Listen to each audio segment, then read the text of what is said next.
में अर्जुन को जिंदा देखना चाहती है तो कर्ण के पास में परशुराम के दिए हुए 5 बाण है, मांग करके ले आ। कुंती बोली ठीक है। जैसे ब्रह्म मुहूर्ति का समय हुआ, कुंती कर्ण के पास चली। कर्ण ने कुंती को आती देखा, मन ही मन में समझ गया वाह, आज तो पांडवों की माँ आ रही है और पांडवों की माँ किसी न किसी स्वार्थ से ही आ रही होगी। भैया जैसे ही कुंती को पास में आते हुए देखा, कर्ण ने आसन छोड़ा, प्रणाम किया, ये माँ बैठिए, कैसे आना हुआ। कुंती कहने लगी बेटा मैं तुम्हें समझाने आई हूँ कि तुम दुर्योधन का साथ छोड़ दो, पांडवों का साथ दे दो। कर्ण कहने लगा मैया तुम कैसी बात कर रही हो, मैंने दुर्योधन का नमक खाया है, मैं दुर्योधन का नमक हराम नहीं कर सकता हूँ। कुंती बोली बेटा एक गोपनीय बात और है जो मैं तुझे बताने आई हूँ। बोले क्या। बेटा मैं तेरी माँ हूँ, आप मेरी माँ कैसे। तब कुंती ने सारी बात बताई। बेटा जिस समय मैं कुंवारी थी, कवारे पर मैं दुर्वासा जी हमारे यहाँ कुछ दिन के लिए आकर के ठहरे, मैंने उनकी तन मन से सेवा की। चलते समय उन्होंने मुझे एक मंत्र दिया और हमसे कहा कि बेटा इस मंत्र का जाप जिस देवता का ध्यान करके तुम करोगी उसी देवता के समान तुम्हारी गर्भ से बेटा पैदा होगा। लेकिन बेटा उस समय मैं कुंवारी थी, कवारे पर में मैंने उस मंत्र की अंजवाइश की, सूर का ध्यान धर के उस मंत्र का उच्चारण किया और जैसे ही उस मंत्र का उच्चारण किया तैसे ही कवारे पर में सूर की कृपा से तू मेरे गर्भ में आ गया। 9 महीने बाद मैंने तुझे जन्म दिया, लोक लज्जा मर्यादा के कारण तुझे पैदा करके मैंने एक संदूका में बंद करके तुझे सरोवर में बहा दिया। अधिरथ नाम के शख्स तुझे ले गए, उन्होंने तुम्हारा पालन किया है क्या। बोले हाँ। कर्ण कहने लगे माँ ऐसी भी माँ होती है क्या, बच्चे को जन्म देगी और जल में बहा दे। आप अपने आप को माँ कह रही हो। भैया कोई बात नहीं, कोई बात नहीं, आप ये कह रही हो कि पांडवों का साथ दे दो और दुर्योधन का साथ छोड़ दो, तो माता ऐसा तो नहीं हो सकता है, क्योंकि भैया मैंने दुर्योधन का नमक खाया है, मैं दुर्योधन का नमक हराम नहीं कर सकता हूँ। और हाँ माँ आपने ये कहा कि बेटा 9 महीने मैंने तुझे अपने पेट में रखा, तो एक काम कर माँ उस 9 महीने के बदले तू हमसे कुछ मांग ले। 9 महीने के बदले तू हमसे कुछ मांग ले। और जब ये कहा है कि तू हमसे 9 महीने के बदले कुछ मांग ले, तो कुंती कहने लगी मेरे लाल अगर इस माँ को कुछ देना चाहता है तो सुन।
कि परशुराम वाले 5 बाण मुझे दे दो।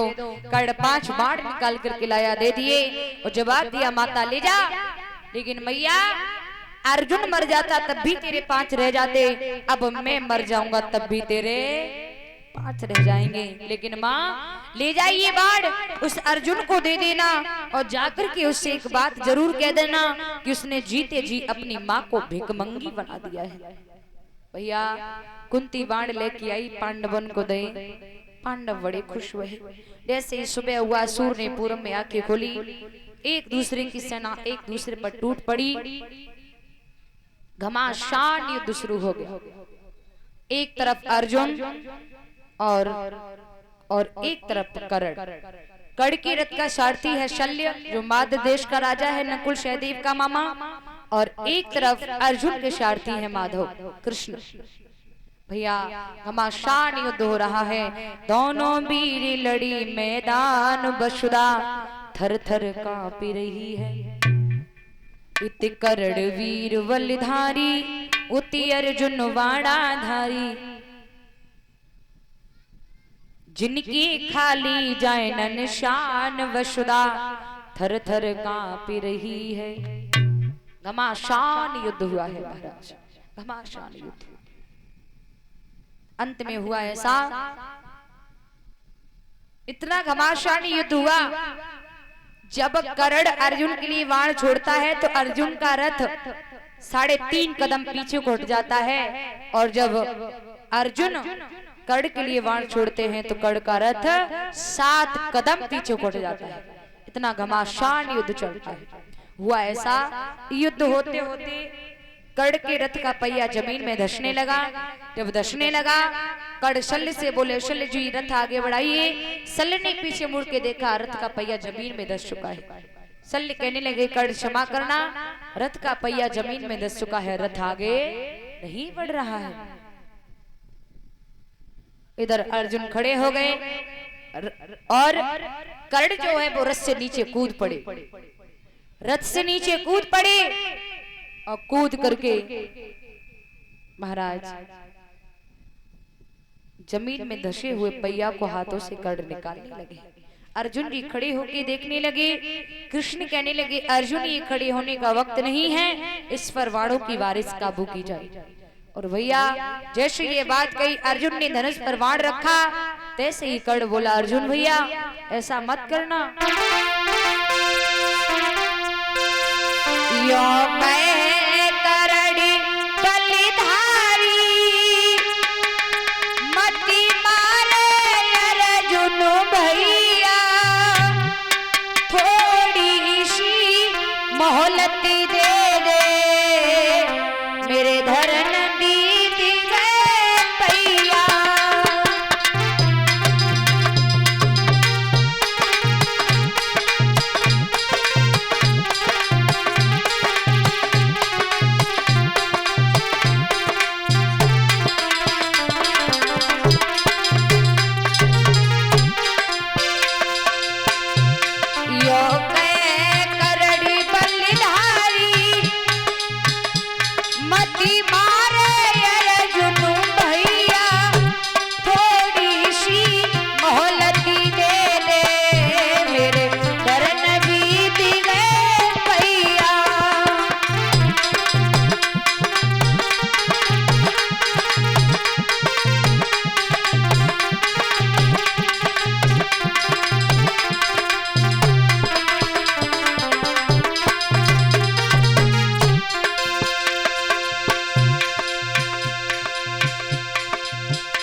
हमारे लोगों में से कोई मारेगा तो आपको बुरा लगेगा। तो जरा जरा बच्चे उदम करें तो करें, तो इतना बड़ो लल्ला है गया जो इतना उदम कर रहे हो हैं?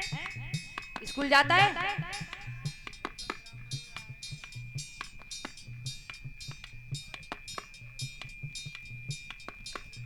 बच्चे करें तो करें, वो इतना बड़ा हो गया वो उदम कर रहा है।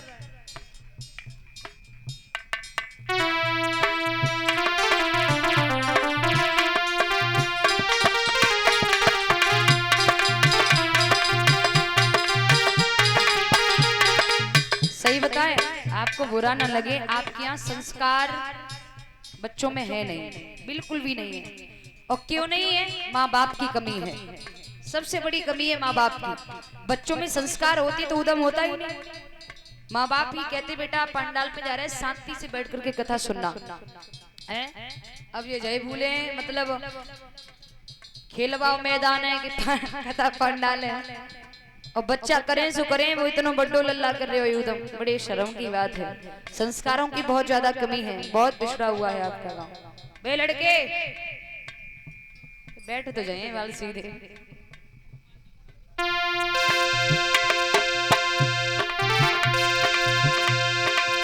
रथ की पैया धरन बीत गई, गई हमारी तुम माना।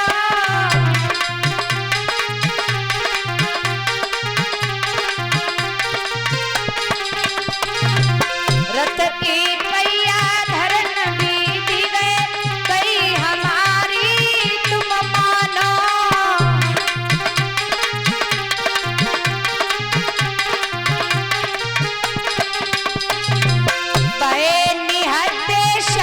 भूमि में राजनीति को पहचाना।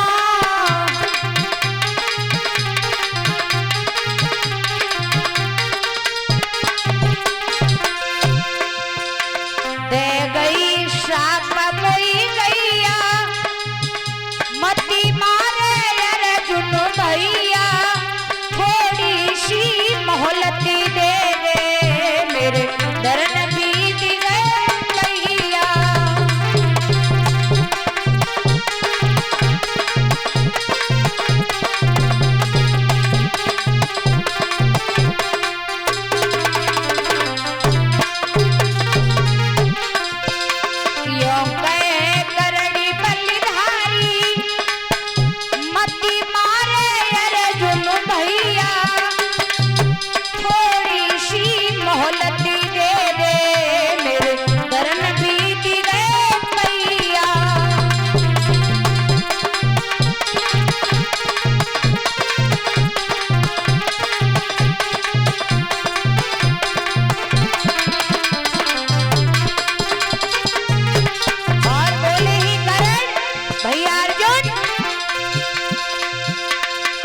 कुंडल कवच ले गई इंद्र, शाप दया गुर करती।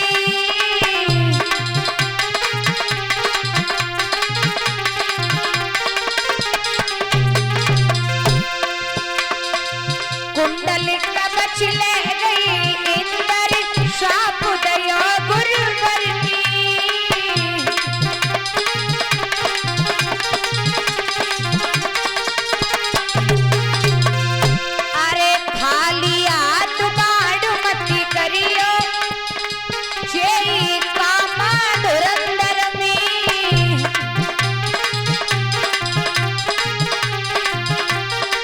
और सुनो भैया,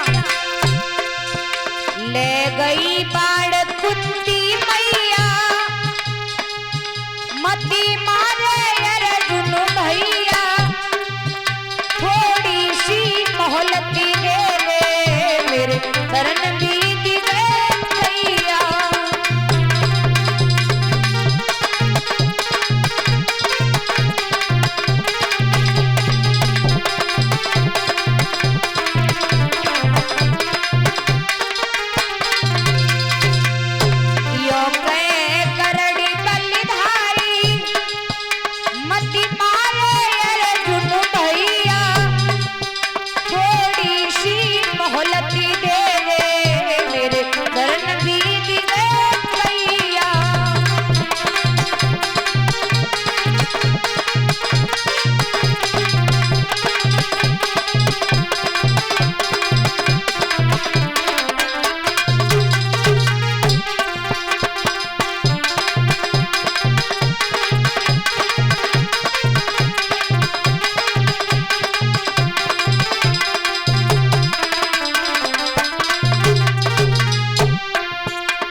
कहने लगा है भैया अर्जुन, निहत्थे पर वार करना ये धर्म के विरुद्ध है।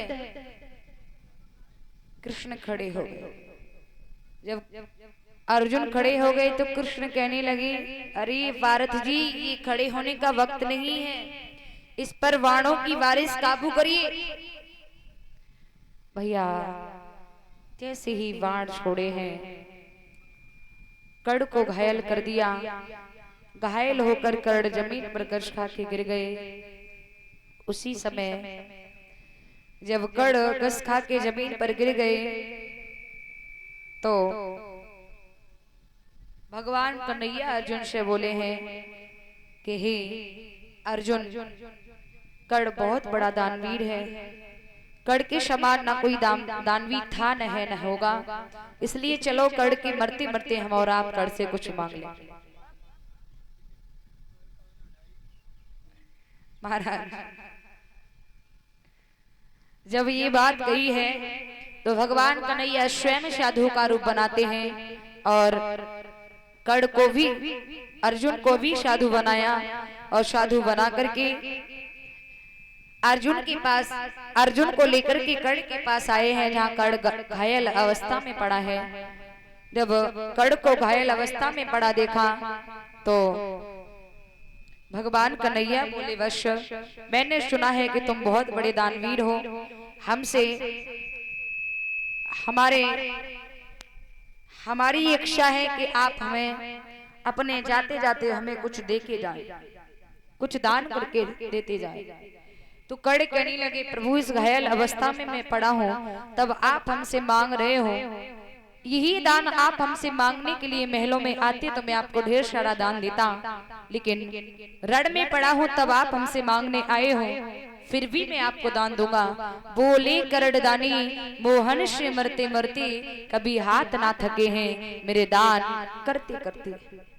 भैया कर्ण कहने लगे हैं, प्रभु मेरे दांतों के बीच में एक कील सोने की है, कृपा करके आप वो पत्थर पड़ा है, पत्थर मुझे उठा करके दे दें, अपने दांतों से वो कील निकाल करके मैं आपको दान करूंगा। भगवान कहने लगे, भाई ये कैसा दानी है, मैं तुझे कील निकाल के दूं तब तू मुझे कुछ दान करेगा, फिर वो दान नहीं होगा। मैंने कुछ तुझे दिया, उसके बदले में तूने मुझे कुछ दिया। बोले क्या? बोले हाँ। मना कर दिए, चला जाऊंगा। कर्ण कहने लगे, नहीं प्रभु रुकिए आप। देखिए कर्ण की तारीफ, इतनी घायल अवस्था में कर्ण आगे को बढ़े, छाती केवल खिसकते हुए गए, पत्थर उठाया, दांतों के बीच से सोने की कील निकाल करके भगवान को देने लगे, लीजिए प्रभु। भगवान कहने लगे, ये दूषित है, मोह से निकाला हुआ है, मोह से निकाला हुआ है, इसे धुल करके मुझे दो। क्या? बोले हाँ। कहने लगे, प्रभु रण में पानी कहाँ रखा है? भगवान कहने लगे, तो मना कर दो। कर्ण कहने लगे, प्रभु मना नहीं कर सकता हूँ, रुकिए। कर्ण की तारीफ, छाती केवल खिसकता हुआ इतने घायल होने के बाद गया, धनुष बाण उठाया, धनुष पर बाण रख करके जैसे ही पृथ्वी में बाण मारा, पृथ्वी से जल की धारा निकलने लगी।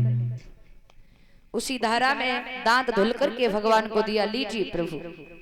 भगवान ने दान लिया और अपने रूप में प्रकट हो गए। वाह कर्ण, हम तुमसे बहुत खुश हैं कर्ण, आज हमसे कुछ मांग लो। तो कर्ण कहने लगे, प्रभु आप हमें दे सकते हैं? बोले हाँ। तो सुनो, अगर मेरी अंतिम इच्छा तुम पूर्ण कर सको तो कर देना। बोले